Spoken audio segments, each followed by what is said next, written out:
Andre DeShields, Broadway legend. He got to start here in Chicago. He's going to come back here on October 25th to receive a very special award for the Sarah Siddons Society here. And we're so honored to be chatting with you. First of all, congratulations on this Actor of the Year award. Thank you so much. It was such a lovely surprise. And simultaneously, it's one of those childhood dreams, even before you can even envision what kind of career you're going to have. You know you want to be favored by gods and men.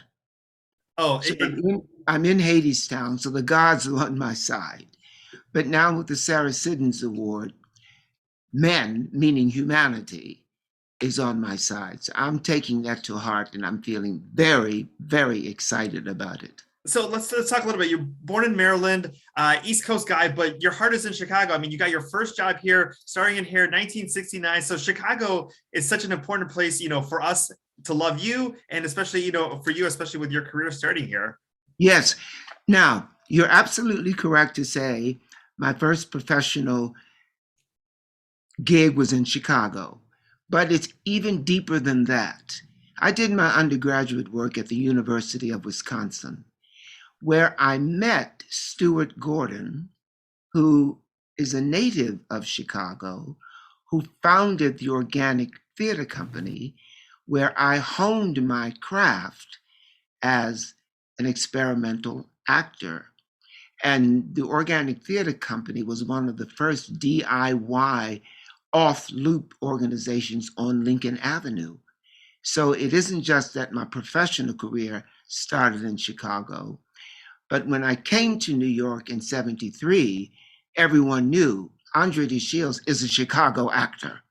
Your first professional performance here in Chicago, Hair, 1969. What do you remember about taking the stage on for that particular show and in that time here in Chicago? Well, after getting the gig, what I remembered was they're going to pay me $400 a week to take my clothes off.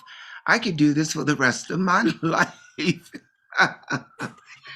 But there's an interesting story, again, starting at the University of Wisconsin, because I was in my last semester there when the news came that Tom O'Horgan and all of the original artistic team were going to do not a tour of Hair, but a sit-down company of Hair at what was then called the Shubert Theater,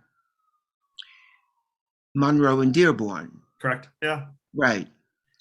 So I'm in Madison, Wisconsin, 2.5 hours north, and I'm so eager, earnestly eager to audition for this show, but I'm a struggling student.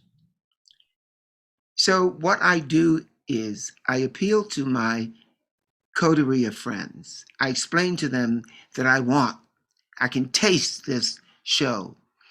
And I said, if you would pool some money together so I could buy this round trip bus ticket, each of you, each of you will then participate in whatever fame I achieve for the rest of my life. 3 young women friends of mine, Bobby Natkin, Hillary Richardson, and Nina Curtis, gave me the money for the round trip ticket, and I wrote them IOUs. And each of them is still in my life.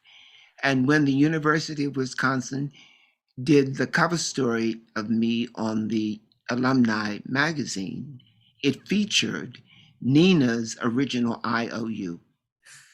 do they, number one, do they still kind of hold that to you? I mean, do they ask for tickets? Do they? Yeah.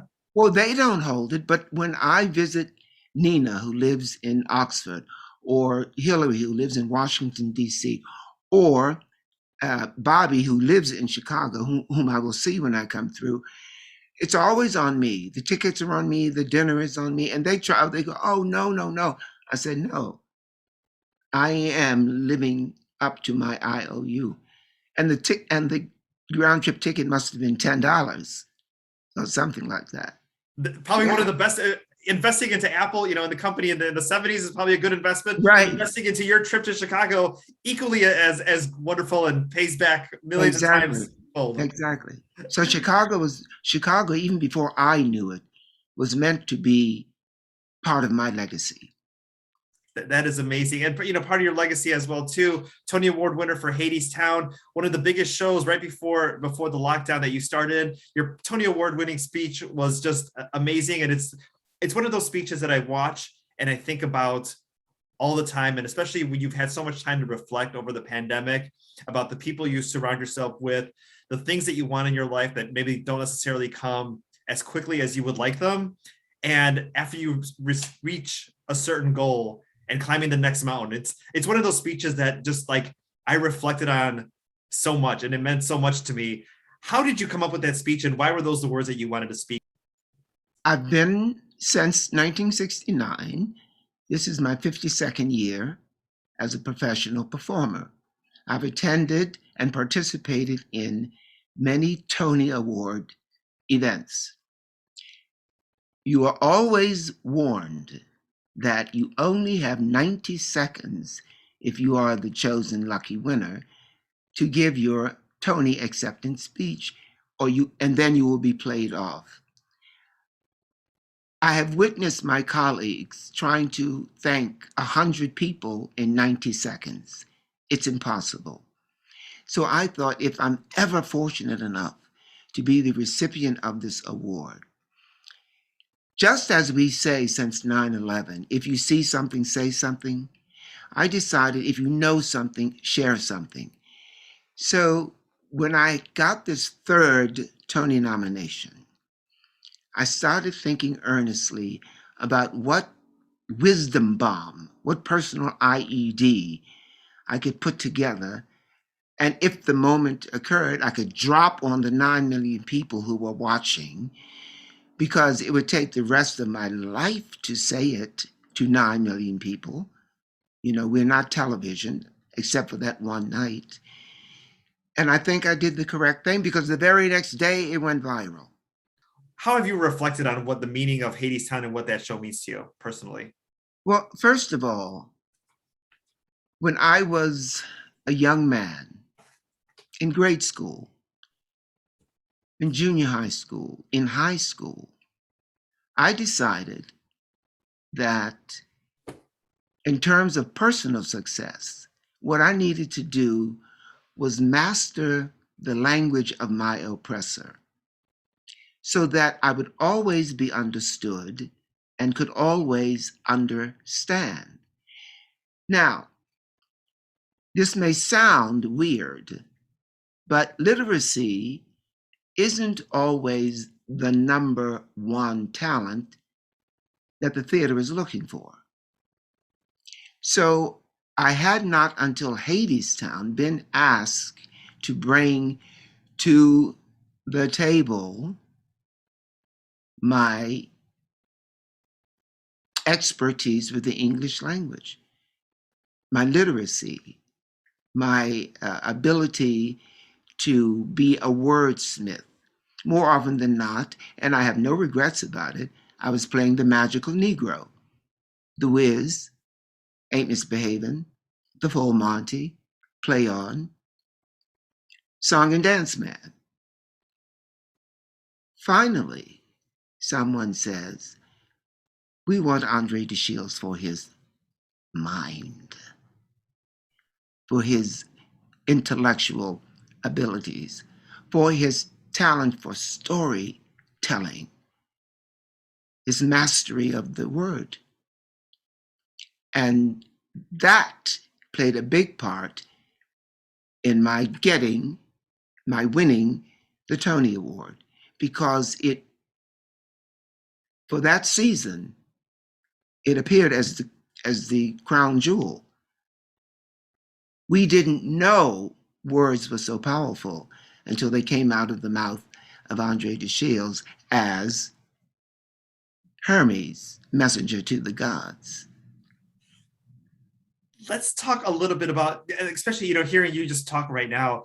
Do you think it was because you were your authentic self and you were giving that full range to be who you are that this was the perfect moment for you to win the award and to have that moment there. Yes, I think the signs, the omens, there was a confluence, and here's another wisdom bomb I'll share with you. I believe that one should pursue only those blessings that has one's name on them.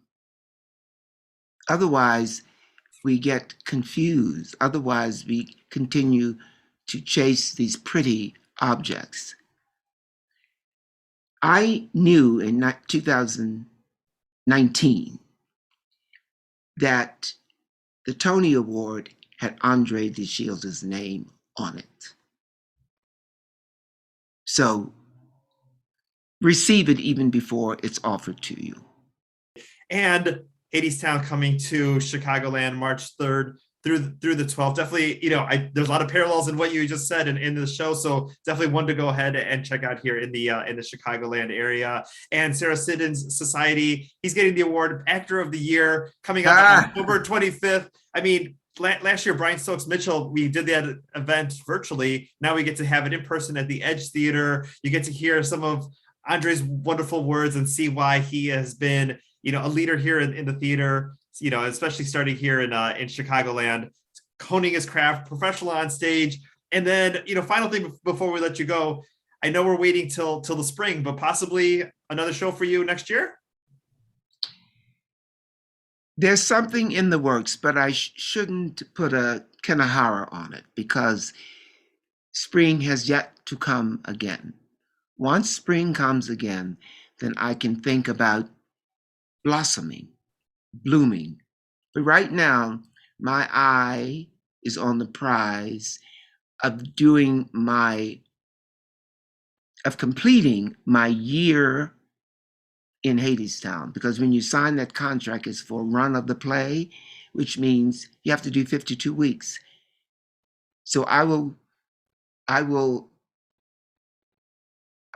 conclude my 52 weeks in the spring of 2022. SarahSiddonsSociety.org is where you can go ahead and get those tickets. It's going to be at the Edge Theater here in Chicago. Congratulations on this award, and welcome back to Chicago. We love you here so much. Thank you very much.